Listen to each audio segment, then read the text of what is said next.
I'm doing a version 2 of this video. If you haven't watched the first video, please watch it somewhere around here or here. So I wanted to clear some questions that arose from that previous video. People asking about this gimbal and also the lens. How is it going to pair? Is it so? In this video, I'm trying to address those questions that people might have asked, and to clarify even on video, because I know I always try to respond in my videos. So today I'm just going to respond via a video and then answer the question that people had about this combination of this DJI RS3 Mini and paired with the Sony ZV-E10 with the Tamron 17-70mm lens. I did a mistake. I said with the ZV-E10. Unfortunately, it's not a ZV-E10, it's a A64, Sony A6400, because the ZV-E10, I'm using it to doing this video, but I always use the ZV-E10 on that lens when I'm doing a video. So that's why I just did that little bit of confusion. So I'm not going to be using the Sony ZV-E10. I'm going to be using A6400 to balance the gimbal on that lens, and we're gonna see the combination. Pow! Okay guys, I might be torturing my RS3 Mini because this kind of test that we're going to do might not be favorable for this small gimbal, so you never know, but I want to address some of your questions.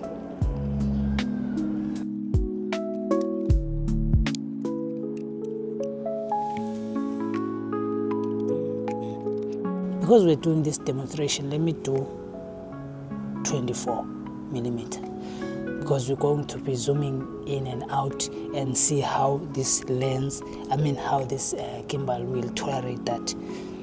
So it's 24mm. Okay, let's start with balancing the gimbal.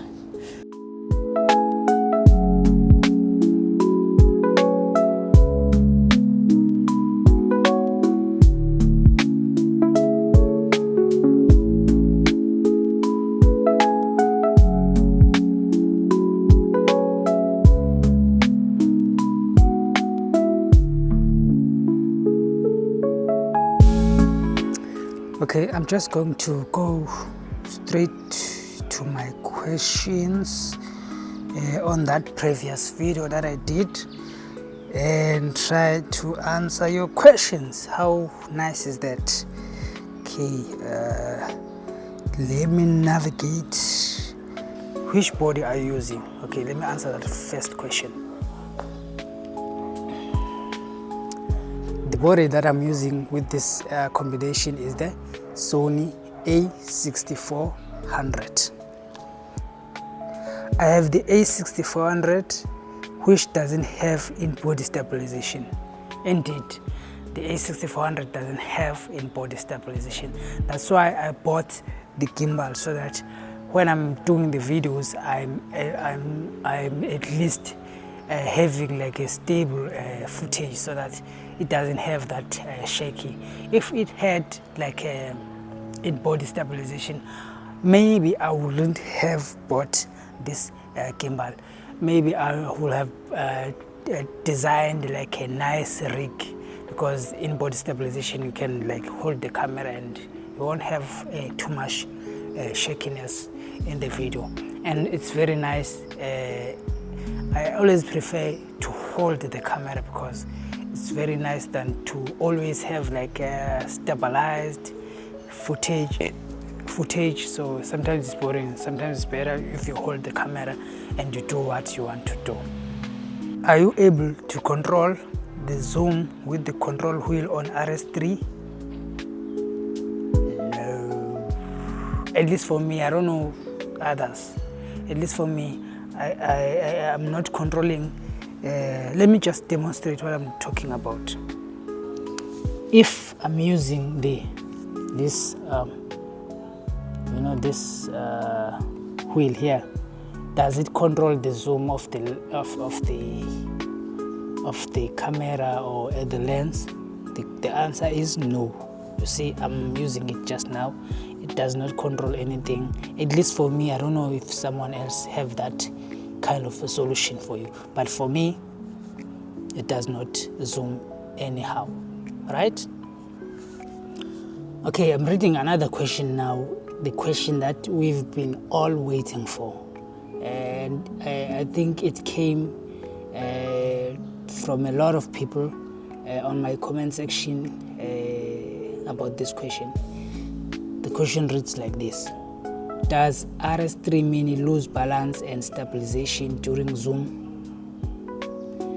Do you think the ZV-E10 and Tamron 17-1 Mini is a good set?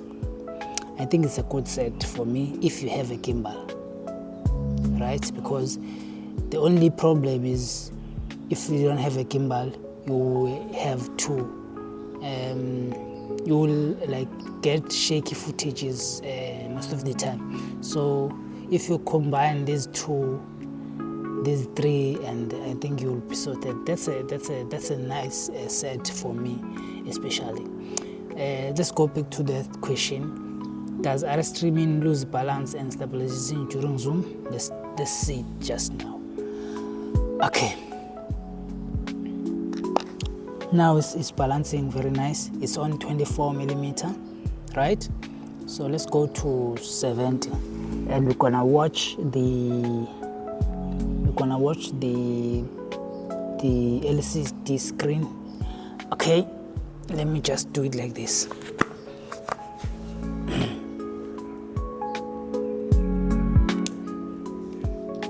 Okay, I hope it's in right. Okay, you see the screen, there's green here, meaning this gimbal is stabilized like nicely, and it doesn't have, even if you can move it, you see it's not showing anything that is red. Right, let's do it like that. So now let's go to 17mm first and see. Let's see the gimbal. It's still on green. We're on 17mm, but the gimbal is still tolerating that. It's still on green. Okay, let's go back to 24 initial, and then let's go to 35. Okay, the gimbal is still on green, meaning there's no issue for now. You see, you can move it around. There's no issue for now, right? We are on 35mm. Let's go to 50.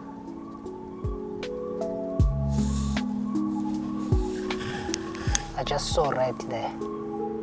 I just saw red coming in on that thing. I just saw red coming in. But yes, I'm surprised, guys. It's still on green, meaning you can use it on 50mm.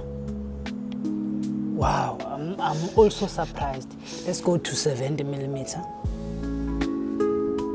All right, so now we're on 70mm, and it's orange and red, green, orange. You see orange.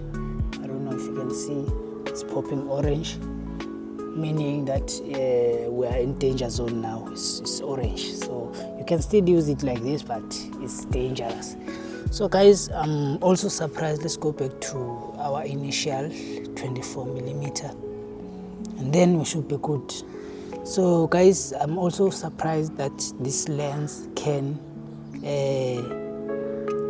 manage to, this gimbal can be able to compensate from 17 to 50mm without without rebalancing it again. So maybe it's weird to see for me to sit like this, but I just want to address this and get away with that.